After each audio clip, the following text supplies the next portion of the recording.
ফ্রান্সে বসবাসরত মুন্সিগঞ্জ বিক্রমপুরের প্রবাসীদের সংগঠন মুন্সিগঞ্জ বিক্রমপুর অ্যাসোসিয়েশন ফ্রান্সের নতুন কমিটি ঘোষণা করা হয়েছে।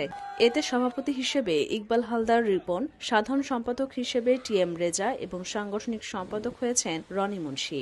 এ উপলক্ষে ফ্রান্সের পশ্চিমাঞ্চলীয় রিজিয়ন নরমান্ডির ইংলিশ চ্যানেল তীরবর্তী ডিউব সমুদ্র সৈকতে সংগঠনের বার্ষিক বনভোজন অনুষ্ঠিত হয়। অনুষ্ঠানে বিভিন্ন খেলাধুলা, র্যাফেল ড্র, শিশুদের দৌড় প্রতিযোগিতা, নারীদের বালিশ নিক্ষেপ প্রতিযোগিতা এবং পুরস্কার বিতরণ অনুষ্ঠিত হয়।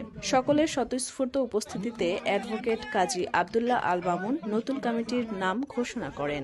নবগঠিত কমিটির অন্যান্য সদস্যরা হলেন উপদেষ্টা মিজান সরকার, আব্দুল আজিজ ও বদিউর রহমান আকাশ, সিনিয়র সহসভাপতি রুহুল আমিন আব্দুল্লাহ, সহসভাপতি শারমিন সুলতানা রলি, মনির মোল্লা, আলামিন ও জয় শিকদার, প্রথম যুগ্ম সাধারণ সম্পাদক খোরশেদ মাতবর, যুগ্ম সাধারণ সম্পাদক রয়েল মোল্লা ও মেহেদি হাসান মাসুম, প্রথম সাংগঠনিক সম্পাদক মমিন আলী, মহিলা সম্পাদক রাত্রি আকাশ ও নিসাইফা ব্যাপারী এবং ক্রীড়া সম্পাদক নাবিদ রহমান মিন্টু। এছাড়াও কমিটির সদস্য হিসেবে রয়েছেন শাহিন মোল্লা, স্যামস দাস, আল মামুন, আল আমিন খান, জসিম শিকদার, সোহাগ ব্যাপারী, মোহাম্মদ সামি, ঢালি মোহাম্মদ ওয়াসিম, মোহাম্মদ শোভন সহ অন্যান্যরা।